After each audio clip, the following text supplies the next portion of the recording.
Students, हमारा आज का टॉपिक है some properties of transpose and determinant. तो हम मैट्रिक्स के बारे में इससे पहले पढ़ रहे थे। मैट्रिक्स की हमने कुछ टाइप्स पढ़ी हैं, जिसमें हमने ये सीखा है स्क्यू सिमेट्रिक मैट्रिक्स क्या होता है, सिमेट्रिक मैट्रिक्स क्या है, ट्रांसपोज ऑफ मैट्रिक्स क्या है। तो उसी तरह जब हमने ट्रांसपोज ऑफ मैट्रिक्स को देख लिया है तो इसमें कुछ प्रॉपर्टीज़ हैं जो हमने यहाँ आज जिनको डिस्कस करना है। तो ये आप प्रूव भी करेंगे कोई मैट्रिक्स लेकर उसको। जैसे पहले ये है कि अगर हमारे पास कोई एक मैट्रिक्स ए है, इसका डबल ट्रांसपोज करेंगे तो वो ए के बराबर हो जाएगा। आप कोई मैट्रिक्स लेकर उसका ट्रांसपोज पहले निकालें, फिर दोबारा उसका ट्रांसपोज करें तो वो ए आ जाएगा। फॉर एनी टू मैट्रिक्स, कोई भी हमारे पास अगर दो मैट्रिक्स ए और बी हैं, सेम ऑर्डर में अगर हैं, तो उनमें हमने क्या करना है, ए प्लस बी का होल मैट्रिक्स जो होगा वो हमारा A matrix plus A transpose plus B transpose अलग अलग करके उनको ऐड करेंगे, फिर भी उसी के बराबर आ जाएगा। इसी तरह ए माइनस बी का अगर होल ट्रांसपोज जो है, हम ए का ट्रांसपोज लेकर और बी का ट्रांसपोज अलग से लेकर उनको सब्ट्रैक्ट कर लेंगे, सेम हमारा आंसर जो आएगा। इसी तरह ए इंटू बी का होल ट्रांसपोज जो हम लेंगे वो B transpose into A transpose हो जाएगा। वहाँ बी और ए अपनी पोजीशन जो है वो चेंज करेंगे। तो इन द सेम वे अगर हमारे पास कोई स्क्वायर मैट्रिक्स जो है ए है, तो उसको उसके ट्रांसपोज में अगर हम जमा करते हैं तो वो हमारा सिमेट्रिक मैट्रिक्स बन जाता है, और उसी मैट्रिक्स को उसमें से उसके ट्रांसपोज को अगर हम माइनस करते हैं तो वो स्क्यू सिमेट्रिक बनता है। और इन द सेम वे अगर हम एक मैट्रिक्स को उसके ट्रांसपोज से मल्टीप्लाई करेंगे या उसके ट्रांसपोज को उस मैट्रिक्स से मल्टीप्लाई करेंगे तो वो दोनों सिमेट्रिक मैट्रिक्स जो हैं वो बनेंगे। तो इसी तरह हम इनको भी देखें, और साथ में एक एग्जांपल हम ये कर लेते हैं कि अगर हमारे पास कोई एक स्क्वायर मैट्रिक्स है तो उसको हमने दो मैट्रिक्स में करना है, ऐड करना है। दो मैट्रिक्स जो बनाने हैं, एक सिमेट्रिक हो और दूसरा स्क्यू सिमेट्रिक हो, तो उसके लिए हमने कैसे करना है, वो एक फार्मूला हमारे पास ये है। ये फार्मूला आपने जो है वो नोट करना है। ये है, अगर हमारे पास कोई ए मैट्रिक्स है तो इसको हम 1/2 into A plus A transpose plus 1/2 into A minus A transpose करेंगे। एक मैट्रिक्स हमारा ये बनेगा और एक मैट्रिक्स हमारा ये बनेगा। ये हमारा सिमेट्रिक मैट्रिक्स होगा और ये स्क्यू सिमेट्रिक होगा। दोनों को ऐड करेंगे तो ए के बराबर आएगा।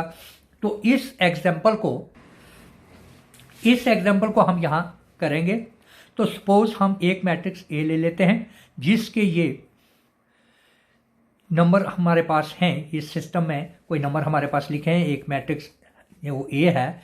तो इसको हमने क्या करना है, दो मैट्रिक्स में चेंज करना है, एक जो सिमेट्रिक हो और दूसरा स्क्यू सिमेट्रिक हो। तो वो कैसे हम लेंगे, तो उसके लिए हमने क्या करना है कि एक मैट्रिक्स ए जो है इसको हमने उस फार्मूले में बदलने के लिए ये फार्मूला जो मैंने ऊपर दिया है इसकी मदद से हम करेंगे। तो पहले इसमें हमारे पास ए प्लस ए डैश है, यानी ए प्लस इसका ट्रांसपोज। तो ए तो हमें मैट्रिक्स दिया हुआ है, ये हमारे पास ए मैट्रिक्स है।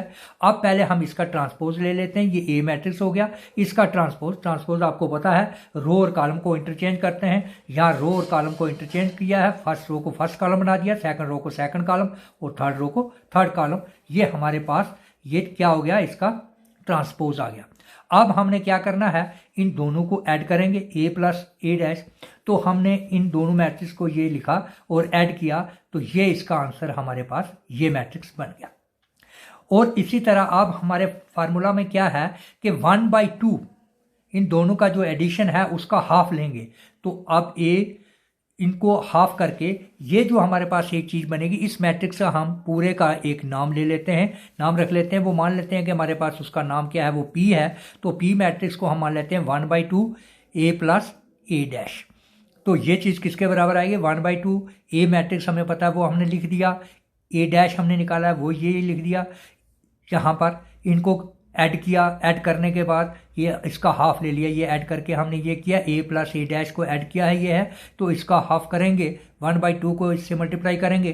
तो ये चीज़ हमने पीछे भी पढ़ी है कि किसी मैट्रिक्स को अगर हम किसी स्केलर से मल्टीप्लाई करते हैं तो वो अंदर हर एलिमेंट से मल्टीप्लाई होगा। उसके अंदर जितने भी एलिमेंट हैं, जितनी भी एंट्रीज हैं, जिस रो और कॉलम में है। तो जैसे ये 1/2 है, इसको अंदर मल्टीप्लाई करेंगे तो ये 1/2 को ये 9 से मल्टीप्लाई होगा, 6 से, 5 से, यानी हर एंट्री से मल्टीप्लाई होगा। तो इसका ये आंसर आ रहा है। तो अब हमने क्या किया कि ये पी मैट्रिक्स हमारे पास बन गया। तो अब आपने चेक करना है क्या ये पी मैट्रिक्स जो है ये सिमेट्रिक है या नहीं। तो सिमेट्रिक होने के लिए कंडीशन क्या है कि जो पी है वो पी डैश के बराबर हो, यानी जो हम पी डैश निकालें वो पी के बराबर। तो ये हमारा पी मैट्रिक्स है। तो इसका ट्रांसपोज पी डैश क्या हो गया, इसका ट्रांसपोज। तो इसका ट्रांसपोज निकालो तो वापस यही मैट्रिक्स बनता है। जब इसका ट्रांसपोज इसकी रो और कॉलम को इंटरचेंज करो तो वापस यही मैट्रिक्स आता है। तो इसका मतलब पी डैश हमारा पी के बराबर हो गया। तो ये हमारा सिमेट्रिक मैट्रिक्स बन गया। तो इसको हम दोबारा से भी देख सकते हैं कि ये देखो इसमें फर्स्ट रो में है 9/2 3 5/2। तो इस रो को मैंने उठाया, इस रो को पहली रो को उठाया तो ये फर्स्ट कॉलम बना दिया, फर्स्ट रो और फर्स्ट कॉलम। इसी तरह सेकंड रो को इसको उठाएंगे तो ये देखो सेकंड कॉलम में आ गया। ये थर्ड रो को उठाया तो ये थर्ड कॉलम बन गया। तो वापस बिल्कुल सेम उसी तरह आप इसको चेक करो, बिल्कुल सेम है। जो इसका पी है वही इसका पी डैश है। इसलिए ये हमें पता चल गया कि ये हमारा क्या है, एक सिमेट्रिक मैट्रिक्स है। तो अब दूसरा ये चीज़ हमने ली थी ए, एक जिसको हमने पी माना, इसको हम क्यू मान के चलेंगे। तो इसको हल करने से पहले हम इसको हल कर लेते हैं। ए और ए डैश हमने ए और ए डैश ये आपके सामने है, ये निकाला है। ए मैट्रिक्स हमारा जो है ये है और ए डैश ये है। अब इनका जो हम क्या करेंगे, डिफरेंस निकालेंगे। ए माइनस ए डैश, ये ए मैट्रिक्स लिखा, फिर ए डैश वही उठा के, तो इसका ये ए माइनस ए डैश हमारे पास ये मैट्रिक्स आ गया, ए माइनस ए डैश। अब इस चीज़ को हम क्या करेंगे कि 1/2 ए माइनस ए डैश को हम क्यू मान लेते हैं। क्यू हमारा आ गया 1/2 ए माइनस ए डैश। तो ए माइनस 1/2 ए माइनस ए डैश जो हमने किया तो ये आ गया इसका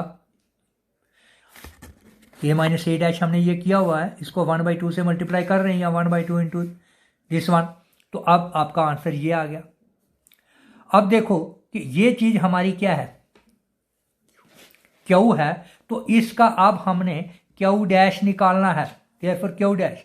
तो क्यू डैश निकालने के लिए हम क्या करेंगे, इसकी रो और कॉलम को इंटरचेंज करेंगे। ये फर्स्ट रो को फर्स्ट कॉलम बना दिया, इसी तरह सेकंड रो को सेकंड कॉलम, थर्ड रो को थर्ड कॉलम हमने बनाया। तो ये हमारा क्यू डैश हो गया। क्यू डैश, अब इस क्यू डैश में क्या किया कि हमने इसमें से 1 को माइनस ले लिया, -1 को कॉमन ले लिया। -1 को क्या किया, कॉमन लिया सब में से। तो यहाँ जब -1 को मैंने कॉमन ले लिया तो ये और ये दोनों मैट्रिक्स जो आप सेम हो गया। तो ये किसके बराबर आ गया, -1 इंटू ये क्यू मैट्रिक्स के बराबर हो गया। तो -1 इंटू क्यू, ये माइनस क्यू के बराबर आ गया। तो यही हमारी कंडीशन थी कि हमारे पास क्या है कि जो हमारा को ट्रांसपोज आता है इसमें वो उस माइनस के बराबर होना चाहिए उस मैट्रिक्स के। अगर हमारे पास एक मैट्रिक्स क्यू है तो उसका जो ट्रांसपोज होगा वो माइनस क्यू के बराबर होगा। तो ये हमारे पास मैट्रिक्स क्या था, क्यू। तो इसका जब हमने ट्रांसपोज निकाला वो आ गया -क्यू। तो इसका मतलब ये क्या है, स्क्यू सिमेट्रिक। तो सिमेट्रिक क्या होता है, स्क्यू सिमेट्रिक क्या होता है, ये हमने पढ़ा था और उसके मुताबिक हमने ये चेक कर लिया कि ये इस फॉर्म में हमने इनको लिखा है, इसमें ये सिमेट्रिक है और ये स्क्यू सिमेट्रिक है। अब इन दोनों को हम अगर ऐड करते हैं, इन दोनों को ऐड करते हैं तो ये ए के बराबर होना चाहिए क्योंकि हमने ये ए लिया था। तो ये ए के बराबर आने के लिए इनको ऐड करके देखो, चेक करो तो क्या ए के बराबर आता है, ये बिल्कुल ए के बराबर आ रहा है। तो इसका मतलब क्या हुआ कि ये जो हमारा ए मैट्रिक्स था ये क्या है, इन दो मैट्रिक्स के सम के बराबर है। इन दोनों को जोड़ो और ये आंसर आ जाता है। तो इसका मतलब हमने एक मैट्रिक्स को क्या किया, दो हिस्सों में बांट दिया और जब हम उनको ऐड करते हैं वापस वही मैट्रिक्स आता है। और वो जो दोनों बने हैं उनमें एक सिमेट्रिक है और दूसरा स्क्यू सिमेट्रिक है। तो ये मैट्रिक्स के बारे में कुछ चीज़ें थी रह गई थी जो हमने की हैं। और उसके बाद अब हम डिटर्मिनेंट्स को देखते हैं कि डिटर्मिनेंट्स जो हैं वो क्या होता है, डिटर्मिनेंट्स क्या है। तो डिटर्मिनेंट्स तो मैंने पहले दिन ही आपको बताया था कि मैट्रिक्स में जो इसकी टाइप जो है स्क्वायर मैट्रिक्स वो ज़्यादा इंपॉर्टेंट है। और डिटर्मिनेंट जो है वो भी एक स्क्वायर मैट्रिक्स का ही, हमने स्क्वायर मैट्रिक्स को डिटरमाइन करना है, उसको ही हम डिटर्मिनेंट कहते हैं। कि मैट्रिक्स जो कोई भी स्केयर मैट्रिक्स है वो हम एसोसिएट हो रहा है किसी एक्सप्रेशन से या नंबर से, उसको डिटरमाइन करके उसको हल करके जो हमारा आंसर आता है वो हमारा क्या होता है, डिटर्मिनेंट। तो ये इसकी डेफिनेशन मैंने नोट कर दी है, ये बुक्स पर भी आपको मिलेगी। और उसके बाद हम सपोज कोई एक मैट्रिक्स ले लेते हैं 2/2 यानी ऑर्डर 2 में, स्केयर मैट्रिक्स ऑर्डर 2 में हमने ले लिया। ये इसकी कोई एंट्री है A11, A12, A21 और A22। तो ये 11, 21, 12 या 22 का मतलब क्या है, ये A11 का मीनिंग ये हो गया कि ये हमारा एक ऐसा एलिमेंट है, कहाँ पे ये लोकेट करता है, ये फर्स्ट रो और फर्स्ट कॉलम में है। ये दूसरा एलिमेंट है A12 यानी ये फर्स्ट रो और सेकंड कॉलम, ये 21 सेकंड रो और फर्स्ट कॉलम, ये 22 सेकंड रो और सेकंड कॉलम। ये हमारा ऑर्डर 2 में एक मैट्रिक्स जो है दिया है, इसको हमने क्या करना है, ये मैट्रिक्स है इसका डिटर्मिनेंट हमने देखना है। तो डिटर्मिनेंट करने के लिए हमने क्या करना है, इसको हम डेट ए लिखते हैं या इसको हम ए लिख के इसके साइड पे बार लगा देंगे। इसको कई बार आप मॉड ए, यानी ये मॉड ए नहीं पढ़ना है, ये मॉड ए नहीं है, यहाँ इसकी एब्सोल्यूट वैल्यू नहीं निकालनी है। इसको हम डिटर्मिनेंट की एक साइन है बार के बीच में जो हम लिखेंगे, इसका मतलब हो गया डिटर्मिनेंट ए। तो इसको हमने हल क्या करना है, क्रॉस से फर्स्ट को इसके सामने इससे इसके साथ मल्टीप्लाई करेंगे और इन दोनों को मल्टीप्लाई करके इससे माइनस कर देंगे। ये A11 को इधर इसके सामने डायगोनल में क्या है A22, A11 को A22 से मल्टीप्लाई किया और जो आंसर आएगा उसको यहाँ लिखेंगे और माइनस ये हमारा फार्मूले का जो साइन है और इन दोनों को मल्टीप्लाई करेंगे A21 इंटू A12। तो इसके लिए कोई भी एक एग्जांपल लेके हम यहाँ कर लेते हैं। सपोज एक मैट्रिक्स है हमारा, तो ये मैट्रिक्स कोई हम ऑर्डर 2 में ले लेते हैं। तो इसकी एंट्रीज हैं 1 2 3 1, जैसे हमने ये ले लिया। तो हमने क्या करना है, इसका डिटरमिनेंट अगर हम निकालेंगे तो देयरफॉर इसका जो डिटरमिनेंट हम फाइंड करेंगे तो वो ये चीज़ बन जाएगी। अब ये मैट्रिक्स को हम ब्रैकेट के बीच में लिखते हैं, जब ये डिटरमिनेंट बनेगा तो ये बार के अंदर आ जाएगा। यहाँ अब ये मैट्रिक्स वाला साइन नहीं लगेगा, ये बार आ जाएगा 1 2 3 1। तो हमने क्या किया, इसको हल करना है कैसे, क्रॉस में इनको इससे मल्टीप्लाई करेंगे, 1 को 1 से मल्टीप्लाई करेंगे तो आ गया 1। अब माइनस फार्मूले का इसको इससे मल्टीप्लाई करेंगे, 3 इंटू 2 कितना हो गया 6, 1 minus 6 this is equal to -5, इसका आंसर हो गया। तो इसी तरह अगर हम कोई मैट्रिक्स जो है वो ऑर्डर 3 में लेते हैं या ऑर्डर 2 में है, तो ऑर्डर 3 में अगर या मोर देन 2 से 3 से ज़्यादा भी लेंगे तो कैसे करेंगे, उसके लिए ये हम सीख लेते हैं। जैसे हमारे पास ये इन ऑर्डर 3 में एक मैट्रिक्स है, ये इसके जो भी एलिमेंट्स हैं यहाँ 3 - 2 4 1 2 1 0 1 -1। तो अब इनको हल करना है, ये अब 2 से ज़्यादा हो गए। पहले स्क्वायर मैट्रिक्स जो है वो हमने देख लिया। अब इसके लिए क्या करना है, इसको पहले डिटर्मिनेंट बदलेंगे। तो ये हमारा डिटर्मिनेंट ए हमने बार के बीच में ए को लिख दिया, इसी तरह बार के बीच में इन एलिमेंट्स को लिखेंगे। अब इनको हल करने के लिए हमारे पास क्या है, किसको हम किसी रो या किसी कॉलम से कर सकते हैं। किसी भी डिटर्मिनेंट को जब हमने हल करना है, जिस मर्जी रो या जिस मर्जी कॉलम से आप इसको हल कर लो। ये 3 क्रॉस 3 है, तो इसमें क्या है 3 रोज हैं और 3 कॉलम हैं, तो इसको आप 6 वे से जो है वो निकाल सकते हैं। इसको फर्स्ट रो की मदद से आप कर सकते हैं, सेकंड रो से कर सकते हैं, थर्ड रो से, इसी तरह फर्स्ट कॉलम, सेकंड कॉलम या थर्ड कॉलम। तो 3 with respect to rows and 3 ways with respect to columns आप कर सकते हैं। तो मैं इसको कर रहा हूँ फर्स्ट रो की मदद से। तो फर्स्ट रो में सबसे पहले हमने क्या करना है कि इसके लिए हमें साइन जो है वो डिसाइड करनी होगी। तो साइन के लिए ये क्या होता है, सबसे पहले आप -1 लिख लें और जिस रो से आप करने जा रहे हैं उस रो को देखो, जिसका जो फर्स्ट एलिमेंट है वो कहाँ पे लोकेट करता है। तो यहाँ ये जो जिससे हम करेंगे, ये 3 जो है हमारा कहाँ लोकेट करता है, फर्स्ट रो और फर्स्ट कॉलम में। तो इसलिए हमने लिखा -1 रेज टू पावर 1 + 1। ये 1 प्लस हो गया, पहला हो गया रो का, दूसरा हो गया कॉलम का। फर्स्ट रो और फर्स्ट कॉलम करके उसके बाद इस एलिमेंट को लिखेंगे इनटू ये एलिमेंट, और उसके बाद इसको मल्टीप्लाई करेंगे जब हम बाकी ये जो डिटरमिनेंट हमारे पास अब 3 क्रॉस 3 था तो ये 2 क्रॉस 2 में बचेगा। वो कौन सा बचेगा? जिस हम एलिमेंट से करने जा रहे हैं उस एलिमेंट की रो को और उस एलिमेंट के कॉलम को हम छोड़ देंगे, बाकी जो बचेगा वो डिटरमिनेंट हम यहाँ लिखेंगे। इसको छोड़ दिया, ये 2 1 और 1 -1 बच गया। इसी तरह आप नेक्स्ट वन से जब शुरू करेंगे, सेकंड जो है हमारा -2 है, तो सबसे पहले हम प्लस करके यहाँ -1 रेज टू पावर देख लेंगे क्या आएगा। यानी ये जो एलिमेंट हमारा कहाँ पे लोकेट करता है, फर्स्ट रो और सेकंड कॉलम। 1 + 2 1 + 2 1 फर्स्ट रो के लिए आ गया और 2 आ गया सेकंड कॉलम के लिए। -1 रेज टू पावर 1 + 2 इंटू ये जो एलिमेंट है इसको लिखा हमने, और आगे फिर डिटरमिनेंट कौन सा बच गया, 2 क्रॉस 2 का डिटरमिनेंट कौन सा बचेगा, जिस रो से हम कर रहे हैं वो रो, और जिस कॉलम से कर रहे हैं वो उस कॉलम को छोड़ देंगे। बाकी हमारे पास क्या बचा, ये 1 और ये 1, इधर बचा 0 और -1 1 1 0 -1।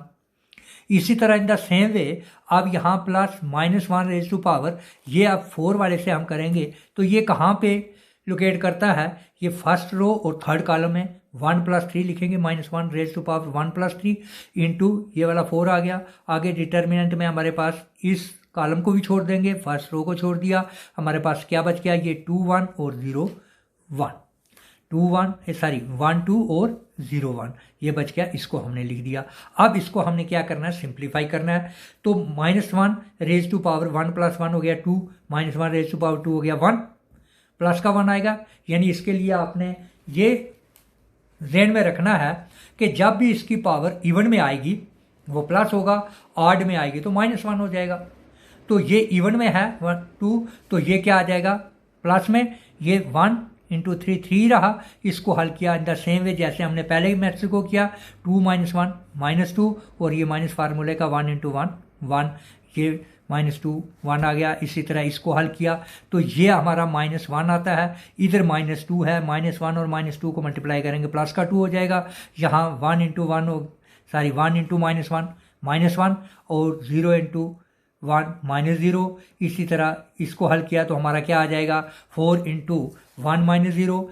तो अब इसको आगे सिंप्लीफाई करेंगे, ये -3 हो गया, 3 × -3 2 इंटू यहाँ क्या बचा -1, ये बचा 4 × 1। इसको हल किया, ये -9 -2 और 4। अब फर्दर सिंप्लीफाई किया तो हमारा आंसर आ गया -7। तो ये डिटर्मिनेंट्स को इस तरह से हमने हल करना है।